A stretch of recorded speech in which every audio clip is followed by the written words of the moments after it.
Who were you before you lost your wild self? That's what we're helping you explore on the Tend Her Wild podcast. Through questions and tools around how best to listen to your inner voice, rewild ourselves, and live the most authentic life where we thrive instead of survive. I'm Betsy. And I'm Kate. And we're so glad you've joined us for this episode.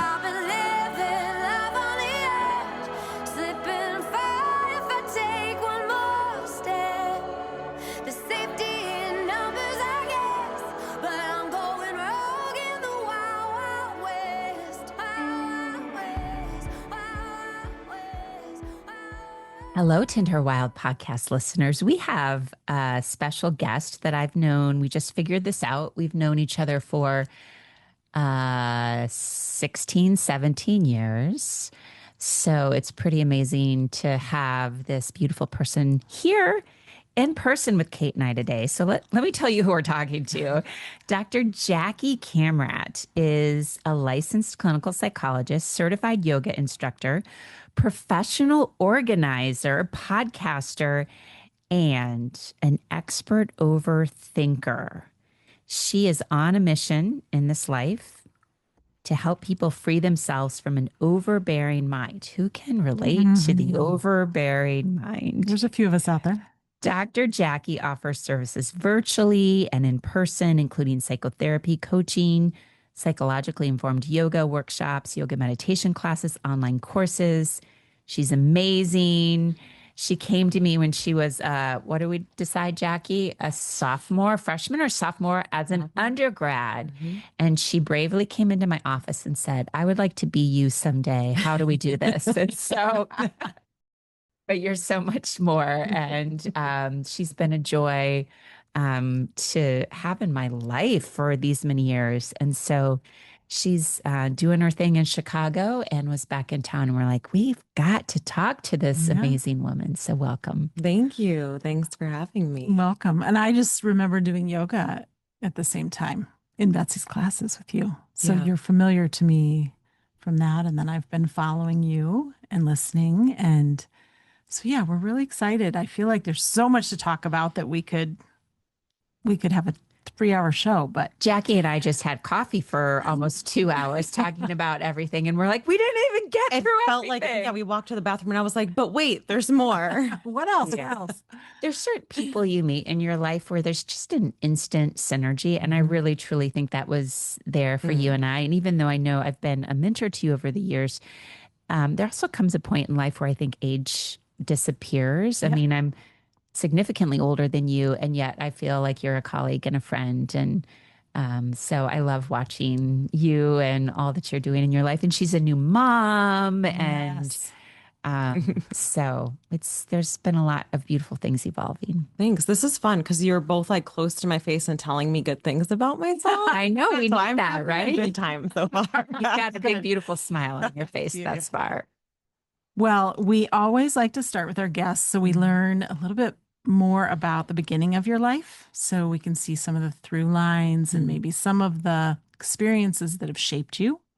So tell us where you grew up, what those first 10 years were like, what you were like, what you loved, maybe challenges that came up for you. We want to hear all about it.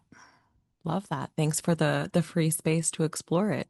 So yes, my name's Jackie and I grew up in Illinois. I don't know if I ever told you this and it's not a big deal, but as you're like, let's talk about the through lines. I'm like, When I was born I was one of the first babies born in the new wing of this hospital that's no longer there. It was called St. James Hospital in a town called Chicago Heights. And which is like, it's not in Chicago, right? Like everyone from Illinois will be like, I'm from Chicago. Like I didn't grow up in the city day in, day out. But I was born at St. James Hospital in this new wing as one of the first babies born there. And so my parents got like all of this stuff when I was born there. Like free stuff? Yes, they got a limo ride home. They got this Toys R Us gift certificate. And now I'm thinking about it. They found the newspaper article about it recently where it's like them holding me in the picture and it's like first baby born in the new wing of the hospital. I forget what else they got.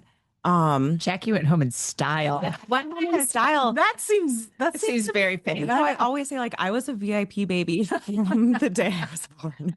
This explains so much, Jackie. So that's our through line. I like now, yeah. So, right, in a way, right, I was born taking up space that I feel like now one of the things that I'm working through and struggling with is like I want to fly under the radar, but I want to take up space, and so we'll get to that. But that is just a fun little fact from love when and where that. I was born. Yeah. I do too. Yeah. So I have an older brother. His name is Michael. He also has his PhD in biomedical sciences. He's 3 years older than me. And so I feel like this is like a little bit of a tidbit too of a background story. My parents gave birth to him in New York. So my parents lived in New York when my brother was born. And so even though my parents are from the suburbs of, like South Side, Illinois, south of Chicago, and they also lived in Chicago for a period of time, they also have this like New Yorker spirit just slightly that I is not for me. Like I don't relate to that. And I feel like they're very emotional and soft side, and at the same time they have this like tough New Yorker energy. Like they have both. Yeah. Yes, they have both. Italian. And They've got yes, this like whole my mom's Italian. Italian. going. My dad is not Italian. I like that. Like that's the dichotomy. It's just like you're either Italian or you're not. No, my dad is. My mom's also German, but German, Irish, Polish, not really a tad Irish. But the Italian piece is very dominant, right? Like a really big Italian A family. grandma that would cook Italian every Sunday. And she was German, 100%. My grandma that my baby is named after was not Italian, but learned to cook everything Italian. My grandpa was 100% Italian. Okay. So, yes, born to parents who are, multifaceted in personality, sensitive yet tough. And I feel like, I kind of have like, there's a little bit of, I have a very, very sensitive person, but also like there's a maybe kind of toughness. I don't agree with that. Yeah. Yeah. Grit. like, I don't know if I would. There's say grit. tough, but- Yeah. Got grit. And good boundaries and Yeah. not afraid to say no. And yeah, so highly sensitive, but not overly people pleasing.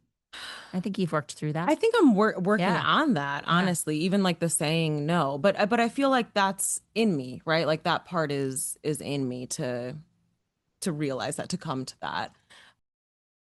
And growing up, I mean, my parents are very, very loving. We were always very close. Again, big Italian family. So the type of family that every month we would have big, we would do like month birthday parties. So everybody who has a birthday in May, like we'd be throwing that party, and so it was a lot of parties with family all the time.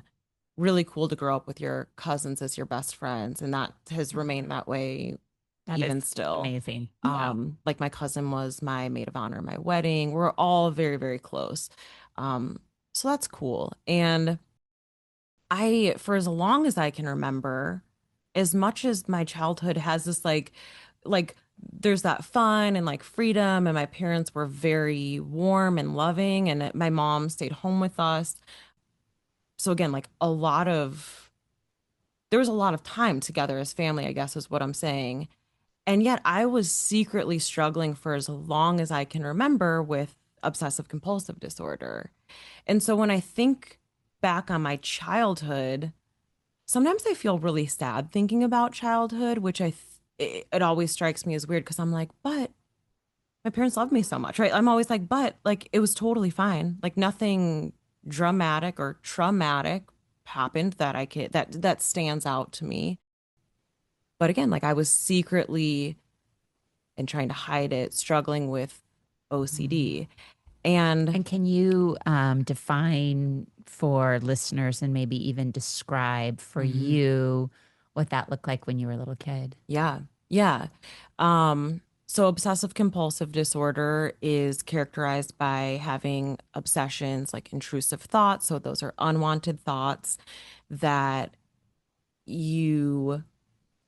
kind of just pop into your head and feel very intrusive. It could look like something that feels embarrassing. It could be an image. It could be like, oh my gosh, I'm having the thought that I'm going to slap Betsy in the face right now, right? There's a difference, right, between like just having that as a passing thought and having your relationship to that thought feeling as if you did that thing. And so I think that's a really Mm. key aspect of OCD that we call thought action fusion, which is having the thought feels the same as doing the action. So if I'm Mm. having the intrusive thought that I slapped Betsy in the face right now while we're doing this podcast, now I'm feeling a sense of shame and embarrassment as if I Mm. did that thing. And now, right, often is the case, engaging in a compulsive behavior. How can I avoid or get rid of that feeling, um, or that anxiety or that thought, right? So maybe for me, and it could look like something totally unrelated, like I'm going to flip my phone up and down 4 times now, right? And that's going to give me that sense of like, okay, like things are back in control. Yeah, it's a lot about control, right? Very much. And I find now in my life, so I've, been, I got help for OCD when I was very young.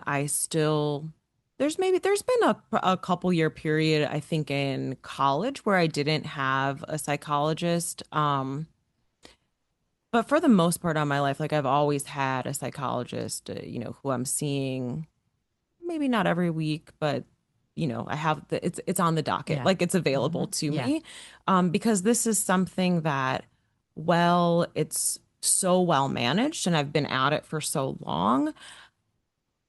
When life throws me things that make me feel out of control, Like like having a I baby. was just gonna say, like Huh? becoming a mom and being like, what the hell am I doing?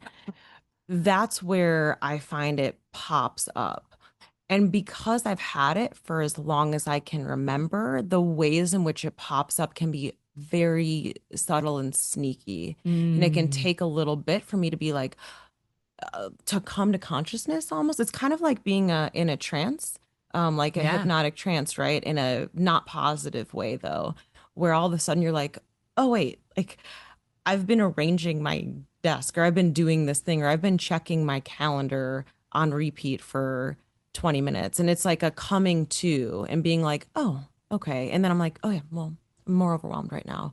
And so I'm a lot Mm. quicker now to recognize, even like normalize for myself, like, oh, yeah, like that's just my OCD versus getting really frustrated that it's still a part of my Yeah. life. Mhm. And did it morph like so when you're a little kid, the intrusive thoughts and then the compulsions that accompanied it to get rid of the hard, challenging feelings that were with it?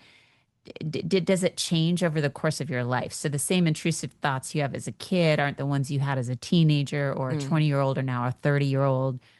Like, is that the nature of the disease as well?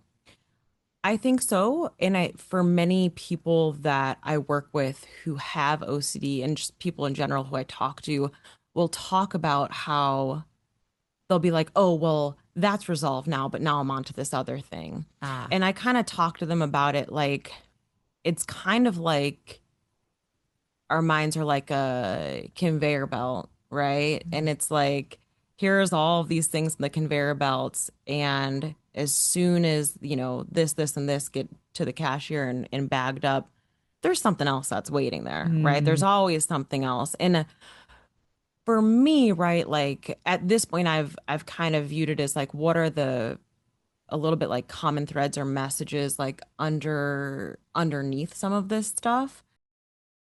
Yeah, what are those?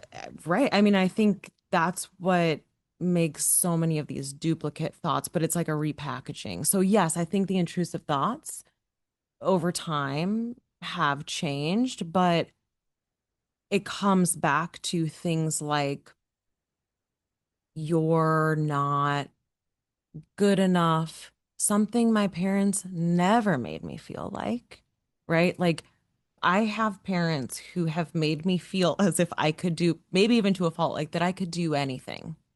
That like, and I'll have like, dare we call it like delusional beliefs where I'll be like, I could be a stand-up comedian. Like that was my first dream ever. Really? Yes, that was what I wanted to do. Wait. Oh. Did I never tell you that? No, You didn't know Jackie. that? Sometimes I still think like You I'm not wanted saying to I be can do a it, stand-up but like comedian. So weird. I have That's what I want. another psychologist friend that I met in graduate school internship who very similar to you. She lives in Chicago, by the way. I have to hook you up. Same dream. She thought she was going to be a stand-up comedian or yeah.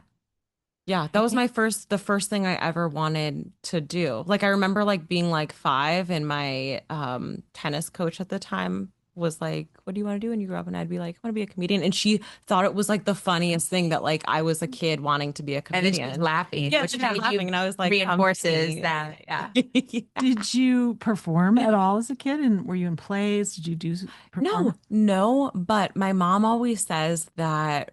So my brother was a little bit more like shy and serious, and she said that I was always trying to make him laugh. And so it's very interesting, right? Like your podcast theme about like rewilding and like coming back to this like free nature. Well, I can only remember myself with OCD. Sometimes photos of me as a child will resurface and I'm like clearly dressed up, like doing something funny and like putting on a skit for my brother, like a skit, like of whatever I'm doing. And I think about like it's so interesting, right? Because like there's also always been that side of me too that doesn't take life too seriously, that's like funny and free and wants to, make the shy person laugh. And my mom said that like I would always just be like cracking my brother up, or he'd be like, Wow. yeah, like he would like think it's so I don't know, there's something about that where like yes, apparently I was I was in my own theater. Yeah. Well, I have to tell you, you sent me, I don't know, in the last year, a picture of you and your new daughter, and you were getting her to laugh and giggle, and you were so funny.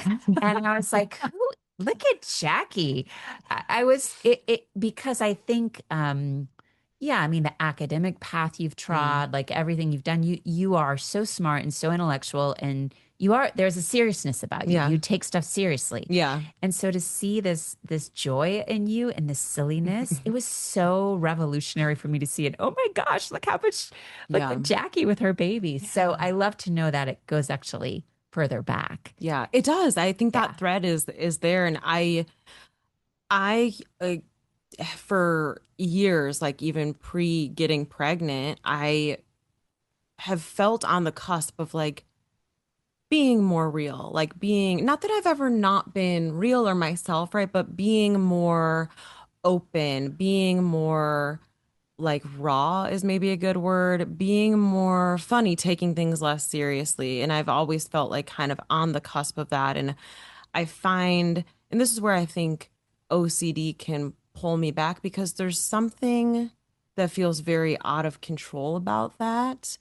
And this is totally a side tangent, but when you mentioned that, I was thinking about that. You said that the other day about you coming across that and like me trying to make Frankie laugh. And, I posted that for the first time, posted something that I didn't even think about how I looked in it, which is really interesting because like in a postpartum body and, all of those things, like it's just I would usually have been like, oh, like I don't like how my leg looks, or I was like in a pajama set that no doubt was stained with breast milk because what isn't What is it? and like my favorite sweatshirts, I'm like, I guess that stain, those stains don't come out. No, they don't. I didn't know that. Good, all that good fat. Yeah. Very fatty. Yeah. And I didn't have on any makeup in that. And never have I posted a picture of myself without any makeup. And I didn't even think about it. Beautiful. So it's just something when you said that, I was like, oh, it's funny she said that because I actually didn't even have makeup on or anything in that picture and never thought about myself. Or it was a video. Yeah. So even being a video like is even more. And I like didn't think twice about it. I wasn't like, oh, shouldn't I? I was like, I it's so funny to me that she laughs. So like I The just pure love joy it. of that moment. And so we're Yeah. seeing that Jackie likes to make people laugh too. Yeah. Yeah. I mean, all these sides of you that I know, I'm like, oh, I love this Mm, piece that I didn't know about. Is this Yeah. like deep desire you have to make people laugh, which I think is probably tied in to the work you do, which is actually as a psychologist helping people feel better. Maybe you're not making mhm, them laugh, but you're mhm. taking them to a space where they maybe feel a little bit more light. Yeah. They're not so bogged down by the challenges. Yeah. Yeah. I think that's what I feel my purpose is to help people feel like lighter and live life more freely. Like whenever I come back to what do I want to accomplish in my work, it really is that. Like I want people to live more freely. And I think it goes back to how I felt as a kid, which was very trapped. Again, it's weird, right? Because you see these like I'll see a photo or a video of myself and I'm like, I was funny, or I was just, my mom said I talked all the time.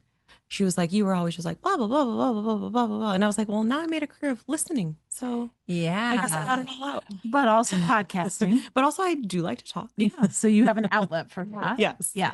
Yes, for sure. I'm also thinking about, do you remember this was before you had gone off to Chicago and got your first job, but you did a workshop here at the yoga studio. And the Hmm. title of that workshop was Lighten Up. Hmm. Do you remember that? So Hmm. here I'm making all these connections of wanting to make people laugh. You're doing the work you do because you like the idea of helping people lighten Yeah. their load. Yeah. And so again, this through line throughout the whole course of your life, that as a child you were carrying this heavy secret Hmm. that you couldn't, like with that little mind, couldn't make sense of. Hmm.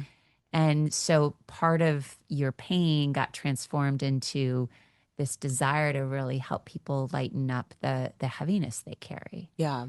Yeah. So good. Definitely. So It's your good. mission statement. in a way. Definitely.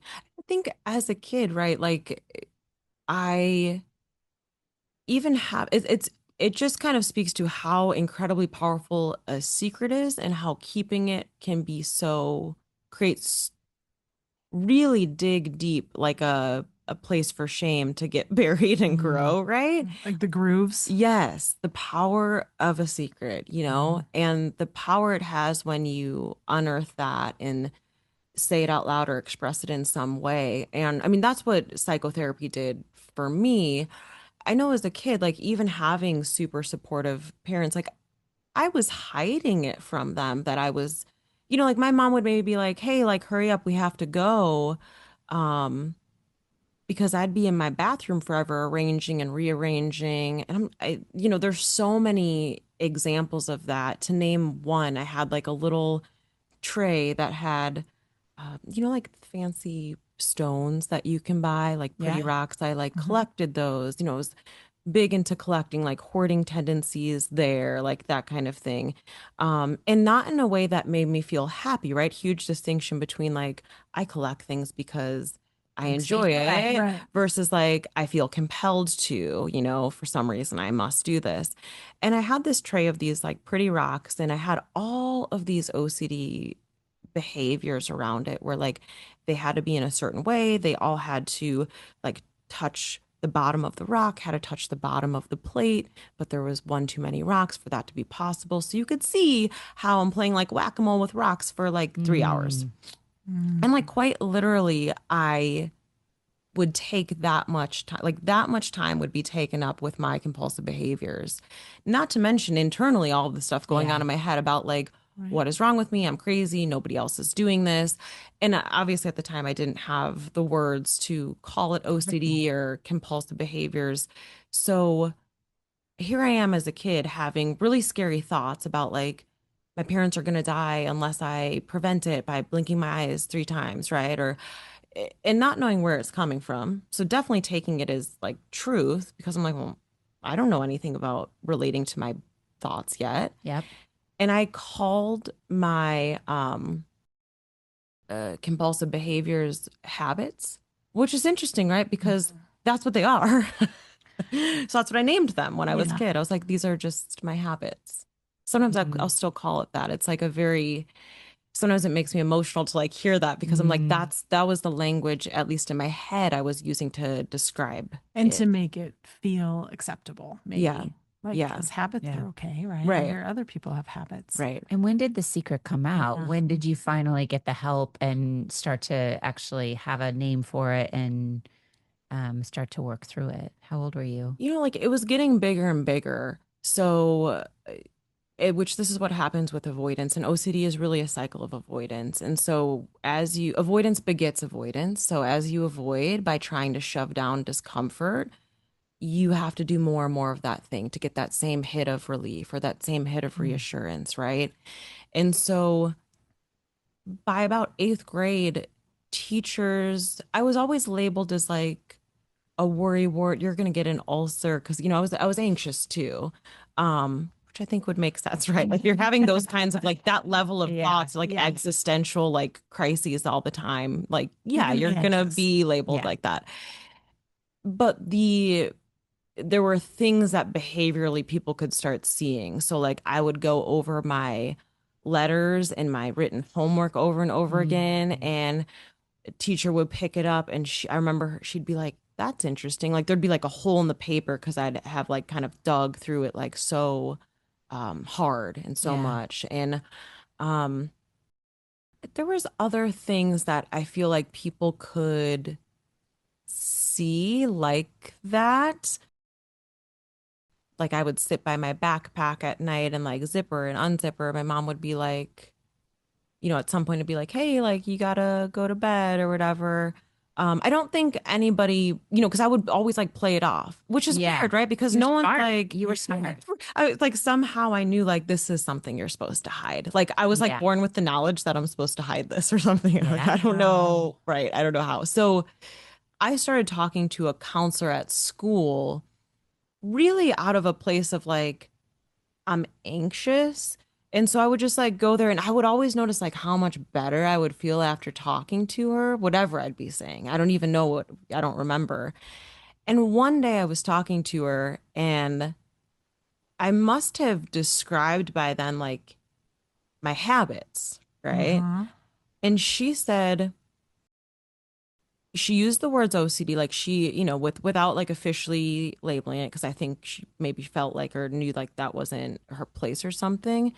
And she was like, I think you might have OCD. There's a local psychologist that, like kind of gave me the information. And that changed the trajectory of my entire life. Like Your career, being able to everything. do that, right? And so often What's your name? Yeah. Do you remember? I don't remember. I've tried to, if I'll like look back through messages because I got her name from someone once and I have had a heck of a time trying to find her because I always want to like go and find her and thank her because that was the moment that started that trajectory of freedom because I was like, oh, okay. And then talked to my mom and then we saw the psychologist and like the rest is history, right? Wow. But It's like getting the keys. But you were also 13. Yeah. I mean, I think about this, Jackie. You said you can't remember a time before OCD. So your little brain, all of those years suffering, trying to make sense of it, feeling something was wrong with you, having to hide things, getting stuck for 3 hours, arranging your rocks, like, that was a long time that you lived with that before you began to understand it. Yeah. The first actually, so she like planted the seed of those words, right? Of like OCD. And I remember before I saw the psychologist, I was like, OCD, what's that? And I was at a bookstore with my mom and I saw a book about OCD, not realizing it was an academic book about OCD. It was like research studies. This was So I'm like, foreshadowing. yeah. And I see this book in a lot of people's offices. Actually, it's called OCD in Adolescence, little green book. So that my first book, OCD in Adolescence. You bought it. I bought it. Yeah. Oh, wow. Thinking it was like I don't think I put together like it was going through like research and research studies. I was reading it feeling so much relief. I was like, there's people who do this. Mm, It was like the greatest wow. thing ever. I was like, people relate to this. And then I remember when I saw the psychologist for the first time, his name is Dr. David E. Gottlieb, and he's since retired. I stay in touch with him a little bit. Very like special, touching relationship, I feel. Yeah. And he had that book in his office. I'm like, I have that book. Like 13. Yeah. Yeah. I've been reading Little it. psychologist in the making before she knew it. Yeah. Today's episode is brought to you by Dr. Yoga Mama, which is all the many offerings I have blending psychological science with the ancient wisdom of yoga and mindfulness.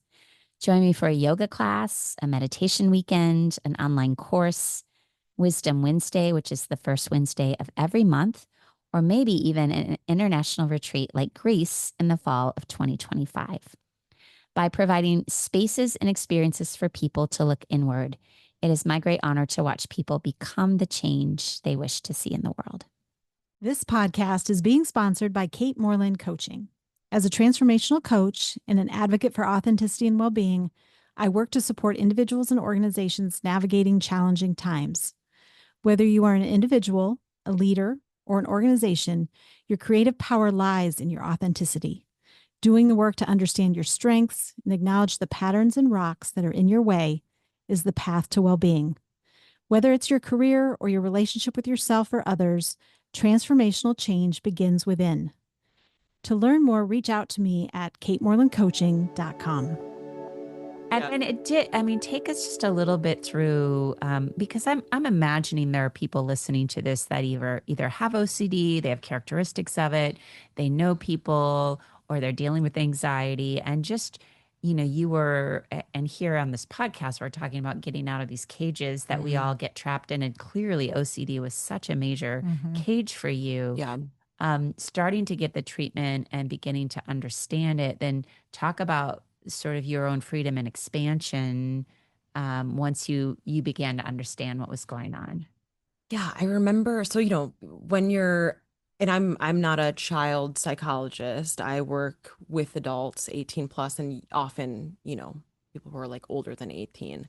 And when you're a child seeing a psychologist though, right? Like it's a different vibe because the parent's with you, like you're a minor. And so my mom wasn't like in on all the sessions or anything, but there'd be like a touch base, right? And obviously like she had to drive me and stuff. And so she had told me at some point how he kind of like debriefed her after meeting me for the first time.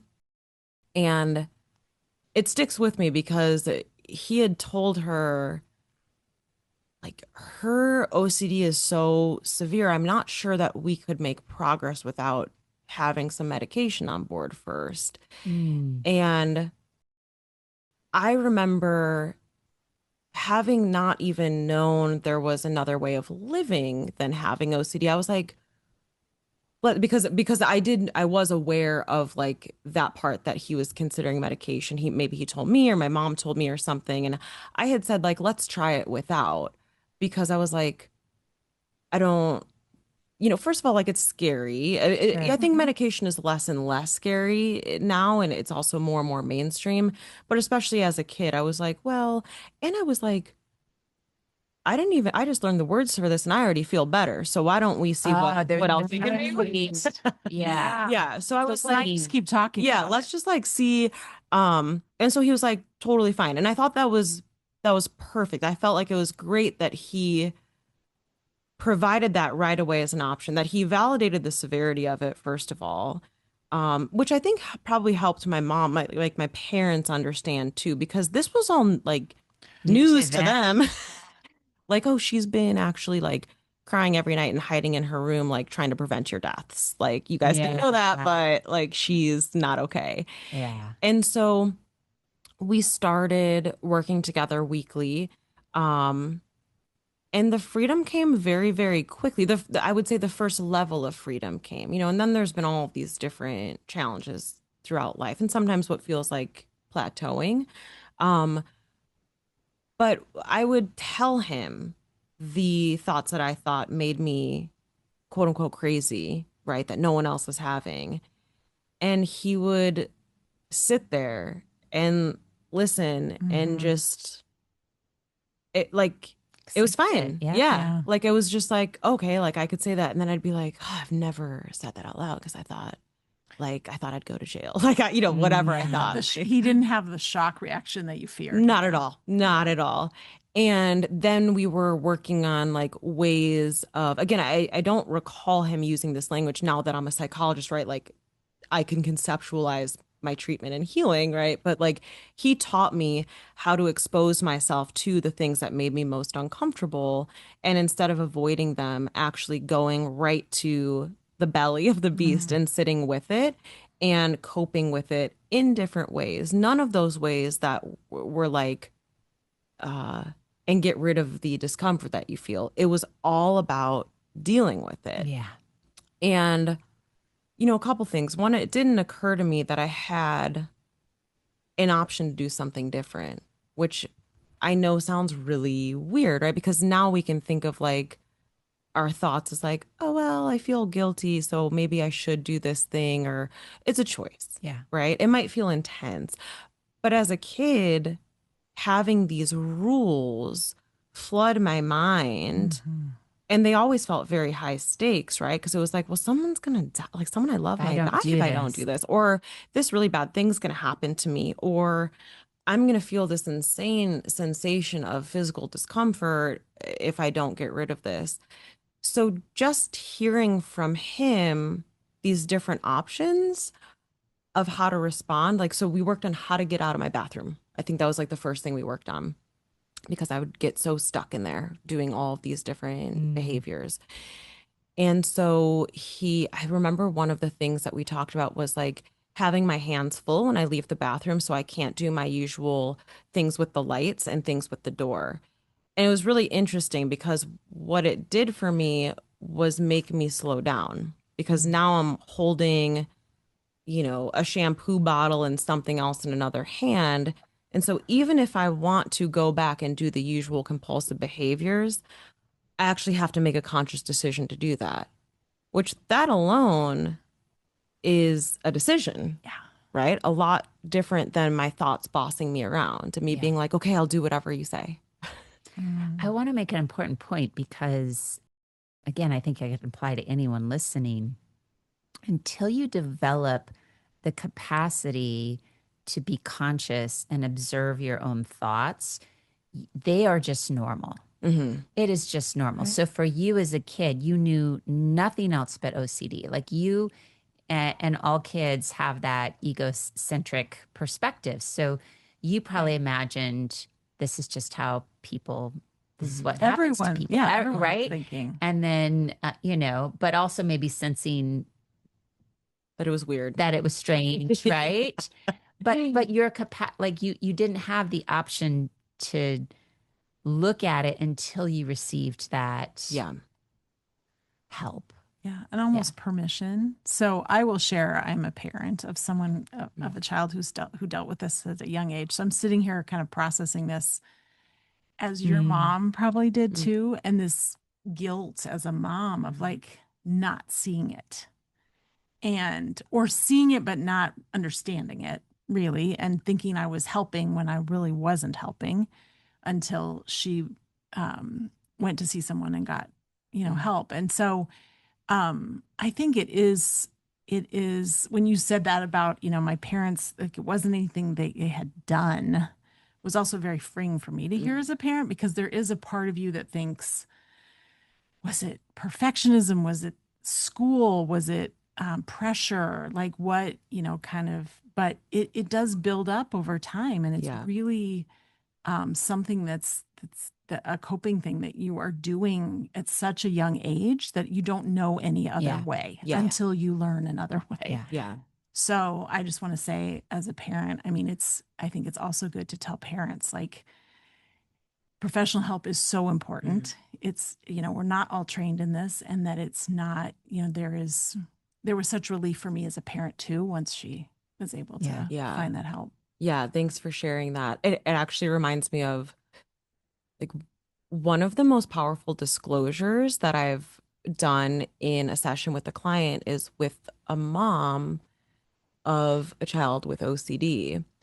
And also very full circle for me in a way. Like it felt very emotional for me to like be hearing the content of what she would describe about her kid with OCD, because I would think about it. I wasn't a mom yet when this was occurring, but I would think about it from that perspective too, right? And like that I can see so clearly how she would feel responsible or guilty, or like there's something, that she should be doing. And she was doing all of the right, like, I mean, above and beyond like all the stuff that, many people wouldn't even know to do. And she would be doing it. And I told her at some point in a session, because it was one of those moments where she was kind of like, I just want to know if he'll live a normal life, if he'll be okay. Like, because people don't have a lot of examples of that. A lot of times we see maybe somebody who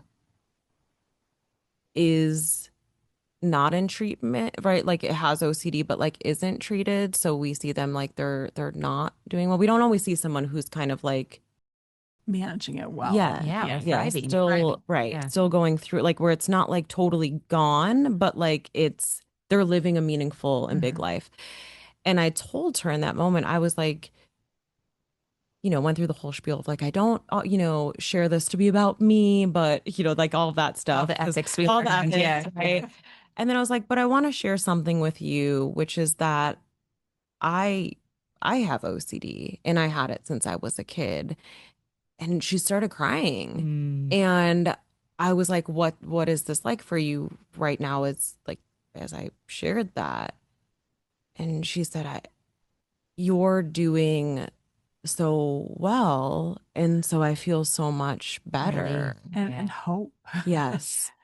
Because I feel like we really underestimate the power of hope, Oh, you guys have talked. I'm like, this sounds familiar. You guys have been talking about hope. We have a whole program on hope if you'd like to check it out. Right. Little plug. And but we really do, right? I think like having OCD as a kid, or probably being a parent of a kid with OCD, there's this sense of like, I'll be stuck in this forever. Will it never get better? Like all of these things. And I also think if we can release that like need to cure versus like, I mean, Learn to work with it. yeah. And like, am I cured in the sense that my relationship to OCD is forever changed? That my relationship to OCD is as such that when I am now in the throes of engaging in some old compulsive behavior, I just come out of that trance and notice it and kind of say like, what's going on in my life? Oh, okay, that makes sense. And I don't feel like, oh my gosh, I'm backtracking. I'm quote unquote relapsing. I used to feel that way because I was like, I thought I was done with this. I thought I got rid of this. I thought I was free. It's not like you ever are cured of Right, it per se. right. It just doesn't have the same volume that it did at one point in your life. The volume's turned down, the intensity is less. My relationship to it is to recognize it as a part of my life, but not who I am. And I only knew it as who I am growing It up. was in the driver's seat for so long. For sure. And now it sits back here. You're such a unique example because, I mean, I love that you clinically are so astute and are helping this mother that you just described and so many other people. And this is more a geeky science question, if I can ask that. What's the genetic component of OCD, right? Like, do you have a family history of it? And then, because clearly you had really good nurturing. This is like a nature issue. Like, you had really good nurturing growing up. We couldn't, and like you, Kate, you were feeling like, did I do something wrong? And so I'm imagining all the people out there that believe they were the cause of it. And I'm curious about the genetic piece. I mean, it's a brain disorder. So can you just like briefly geek out with me for a moment and and share what you know? And this is where, so in grad school, my area of research was ADHD. So in terms of like, facts and stats and that kind of thing, I actually don't have that for OCD, which is kind of funny to me that I've really let go of like, I should know every detail about the research on OCD. Shows your healing, right. Jackie. So I don't have a number to give you like I do with like ADHD. I'm like, it's 75 to 85% heritable, right? Like I don't have that with OCD. It is, and I do whatever the genetic component there is at least partially responsible for my experience with it. like I think somewhat anxiety, depression has run in my family, and specifically OCD. My one grandpa suffered from OCD. I don't know that people gave it that language. So this is a little bit in retrospect, right? Like where I'm like, Yeah. okay, that's what was going on. And maybe like I think my dad's it was my dad's dad. And I think that they did say that. And he also struggled with some hoarding. And I think that it was really hard for them because so my dad's mom died when he was in his 20s. And he and my mom were both like getting their MBAs. And I remember my mom said that like she would actually go to my dad's classes because he would like the professors wouldn't give a time off class, but like his mom was dying. So like my mom would go in his place and like take notes. Wow. And so anyway, like, that obviously was a shift in their family dynamic for them to like lose their mom. And they, were in the role of like really helping their dad declutter when hoarding stuff came up. So, and I actually don't know the history of like how long was he like that? Was it forever? I only knew him like that, to Sure. be rigid and particular and to tend toward hoarding to the point where like the kids would like clear out his space and stuff. Um, but I believe he suffered with that until he died. And it wasn't something that like we talked about in that fashion. Again, the hidden nature of these Yeah. things. Yeah. And I think probably it was so like ingrained in what he did in his life that I don't know. I don't know. Like, do I think it caused him distress? Yeah. I think if anything interrupted his process, I'm sure it did. Yeah. I think there was, probably found ways of like many people do of like enabling your process or people who will, not to blame anybody because it's not anybody's fault. Right. So, Well, and I will share, when all this came up in our family, my husband said, well, when I was young, I would do A, B, and C. And Mhm. so he had even kind of filed that away somewhere Mhm. and not really accessed it. And so we did learn that that was probably yeah. a hereditary trait and helped him start to understand himself better. Yeah. Yeah. That way too. So, Yeah. yeah. It's funny because, and my dad will like probably listen to this and I just, Hi. yeah. I know your dad well. Yes. And And kind soul. I remember there was on some other podcast, I think maybe when I did Kara's 1 Year, One Fear, or it was on an Out of Your Mind episode where I was talking about my dad as having OCD. And my dad had listened to the episode and he said he was like, but I don't have OCD. And I was like, wait, what? I was like, I thought we all do knew this. that. And then he like described a couple things and we were with one of my cousins who also has OCD actually. And she was like, yeah, like Yeah, you that's have what that and then is. he was like, yeah, yeah. And it's like, it was just funny because I was like, I didn't know, I wasn't like trying to like out him. And I realized like his journey around it hasn't been, mine. It's not like he was like, okay, I got diagnosed with OCD and I did this, but I'm like, you do have OCD though. Yeah. Like I thought it was something that we all knew. So heritable, yeah, like genetic component. I don't know the research on that Okay. to date, but yeah, I mean, Yeah, I there do is. know there is a genetic component, and I do know that is part of my, Yeah. if not Yeah. all of my experience. Like I had no chance, I think. Okay, so what if someone is listening to this and they're like, oh my gosh, she might be describing my life. Or maybe I'm not full blown, but there are Right, pieces I here see. that I relate to. What is your encouragement in terms of what a person's next step would be, or how to help them along their path? Yeah, I mean, I think it definitely doesn't have to be a one size fits all, right? I mean, as like from your training, Betsy, about the I think there is an importance of it. And also sometimes I think it's overemphasized in a way like evidence-based treatment, evidence-based treatment. Well, here's the thing. Some people either aren't ready to engage in certain things and you have to find ways to meet them, like wherever they're at in their process, right? Or that treatment doesn't work because research is done in a way that's very pure, like, and these people are this age and they are, this ethnicity and they only have OCD. It's all like very Right. pure. So like, okay, well, how is it in the real world? Well, by the time you're an adult and if you've suffered with OCD your whole life, you probably have some other stuff going on as well, right? Like Yeah. you found ways to compensate, you've self-selected in environments, like all of that.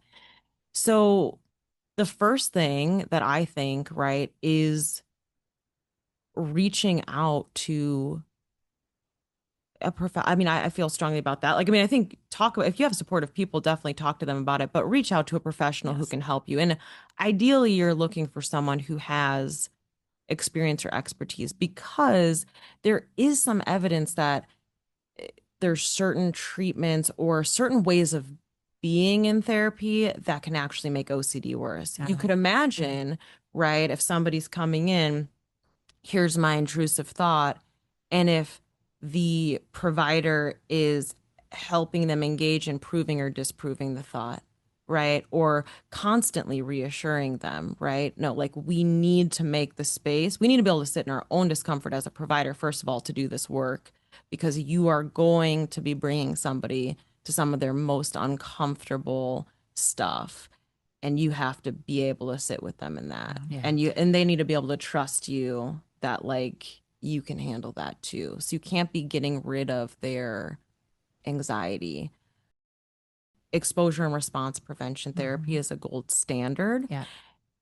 There are reports that it does not work for everybody. I would argue that exposure to discomfort and learning to tolerate it is the cornerstone of everything that therapy. helps. Yes. Yeah. Yeah. And I think that I think that if you take that ingredient, that is really what makes, like, even when we talk about like EMDR, that can be like a whole separate podcast, so I won't get into it. But like really so far to date, the research is suggestive that like that's the part that we know that is driving the effect. There may be other things, but that's the part that we know. That's the part that we know in a lot of treatment that works for trauma. Yeah. Well, and think about yoga. What are we doing in yoga? We're getting putting them in a really Sitting with hard discomfort. pose, and there's a lot of intensity in my body, and I'm learning to stay with it and breathe through it.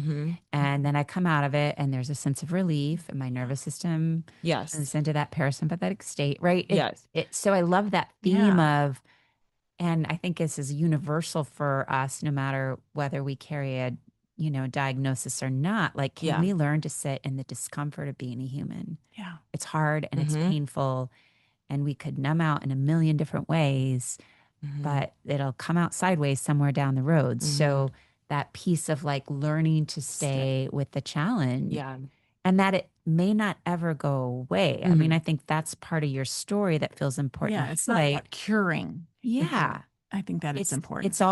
It will always be there as a neuronal network in your brain. You just have created all kinds of new networks as a way to cope and be present and observe it and see it. And so there's a lot of relief for you. Yeah. That wasn't there when you were 12.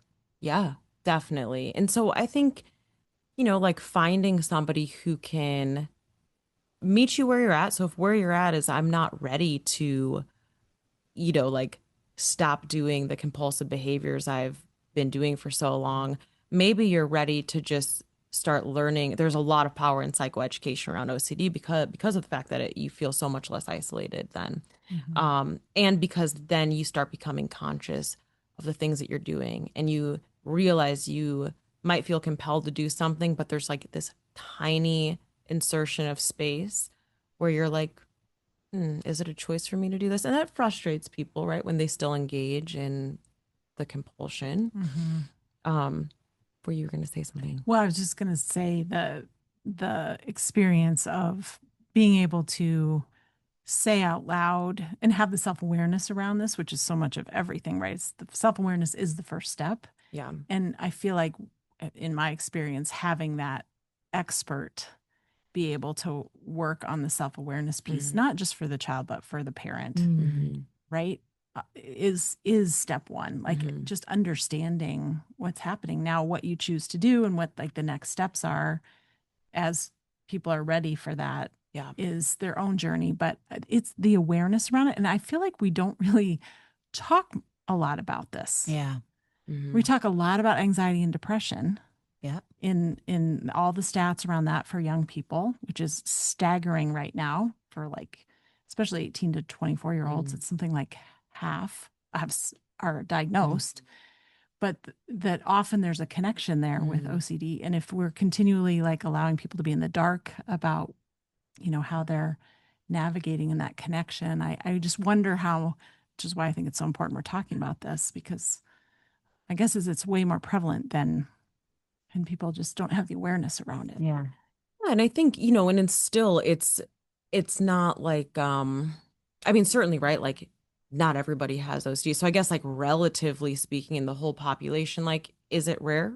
Yeah, it's rare in that sense.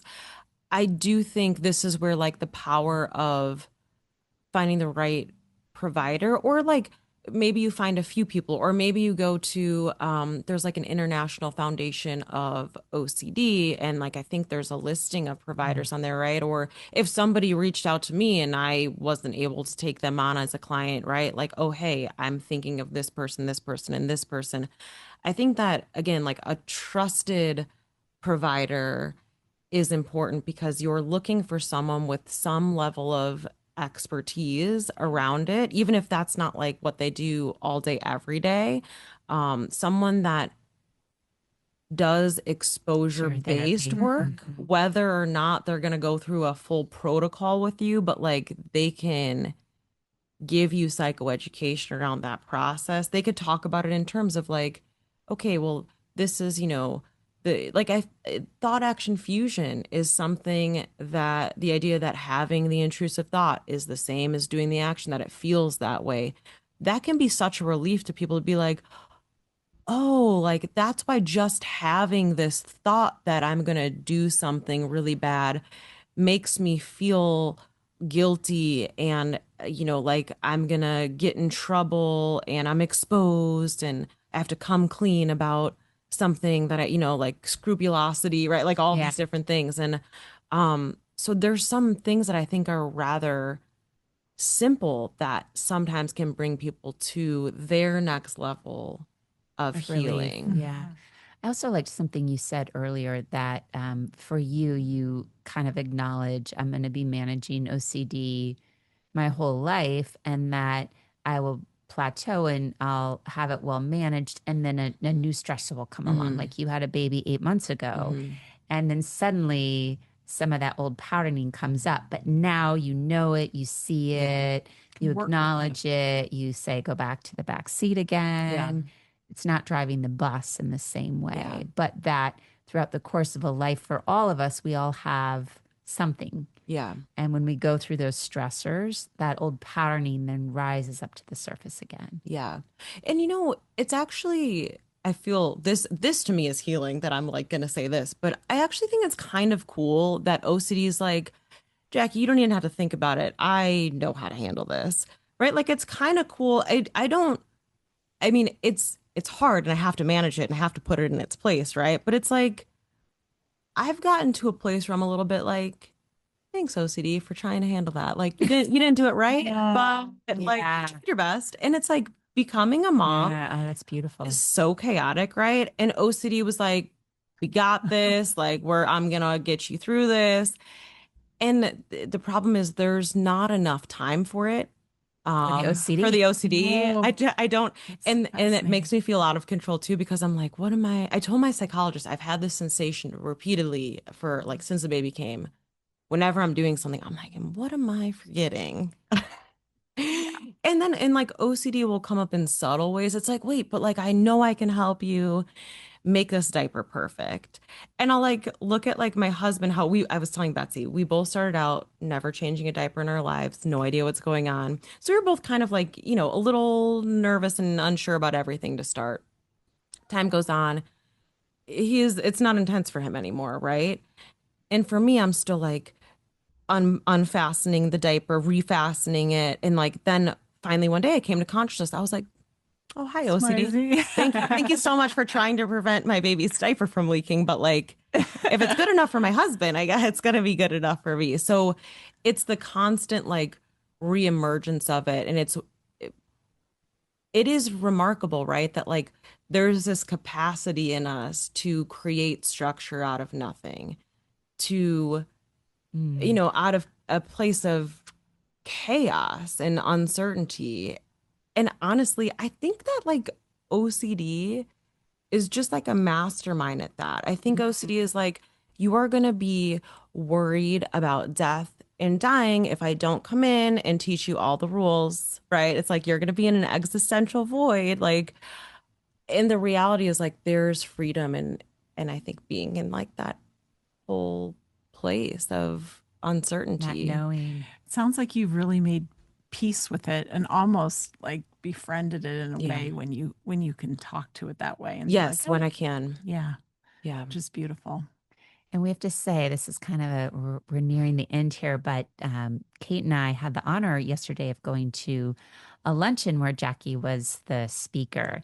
And you once again showed your growth and evolution as a human being because you admitted to this group of 40 women or so that you had not prepared, You had no that you had no PowerPoint. You didn't bring your laminated notes with you, and you were trusting yourself more and being willing to be in the flow and just see what arose. And it was so good. And it was so brave of you. And I think everyone really responded to it and like they saw it and commented about how much they loved the flow of the conversation and the magic of that flow. Yeah. So I wonder how much motherhood for you has really kind of been a doorway into your wild woman and into this archetype of like, I'm going to let flow show up for me. And obviously that's trusting been the instincts. part of your, Yeah. My psychologist says every week, he's like, I know it's really, really hard. He was like, but I think being a mom is the best thing for your OCD. And I mean, I agree. And this is where it's like, this is the next level of finding freedom. And I always feel I'm like, I'm right on the cusp of, and yesterday and today, I think are more, like diving into that instead of like, oh, but I want to control that because that feels out of control. Yeah. But it feels like a lot of the beautiful things you're doing are the things where you release that control. Yeah. So. Yeah. Kate, I also love that on this podcast, we've talked to well over 100 women, various backgrounds, ages, and universally we keep watching this process of women returning to their natural essence and getting out of the boxes. And here we have Jackie, who's relatively young, right? You're 35. About to be. And watching her process too of aligning with intuition and trust in herself and this wild woman and, like really pushing up against her own edge points with OCD around like, oh, so my baby's diaper is okay this way. And I'm going to go give this talk in front of a bunch of people and not have my PowerPoint and my organizational thematics with me, like, you really are, you're doing it at a young age and you're such a phenomenal woman. I can't imagine how your continued evolution, like where you're going. Thank you. Doing I such appreciate powerful that. work in this world too. It is. And the way you do psychology and your own, bringing your own experience, we always carry those things with us in our work, but just how beautifully that's integrating into your work with yoga and psychology and your early connection with Betsy and how that's becoming kind of your calling card of like, this is what I bring and this is my expertise. And it feels very authentic, I guess is what I'm trying to say in the way that you're doing your work. Yeah. Because you've walked the walk and you are now there, a shining light for other people. Yeah. So it's really thank beautiful. you for saying that. I appreciate it. And I do, Betsy always encouraged me to planted the seed to be vulnerable in the sense of like disclosing that I'm a psychologist and I have OCD, and it took a while to get there. And I'm glad that I didn't wait any longer. I'm glad that I can talk about it in this way because that is absolutely another level of freedom. Yeah. And healing for others. I so remember those conversations. I remember I would just plant these little seeds like, it could be really healing for you and for other people to know that you manage this. And And yeah, you came around to it in your own time. And I think now that you have and you're willing to disclose and you're willing to be public and speak about it, and it is not only so freeing for you, but just the story you told of the mom who the relief that had to flood her whole body to see you and to know you'd come through and you were this highly successful, well-adjusted, beautiful person. So yeah, I'm so glad that Thank you're you. self-disclosing. Thank you. And now you really are because you're on a. I know. Now here we are. You're not on It's go back now. Well, we always like to end with a question from Women Who Run with the Wolves, which you've probably heard before, but we want to know what door you have taken into your life as a wild woman at 35. So Clarissa Pinkola Estes often says that there are 4 doors into the world of the wild woman. So if you have a deep scar, that is a door. If you have an old story, that is a door. If you love the sky and the water so much you can almost not bear it, that is a door.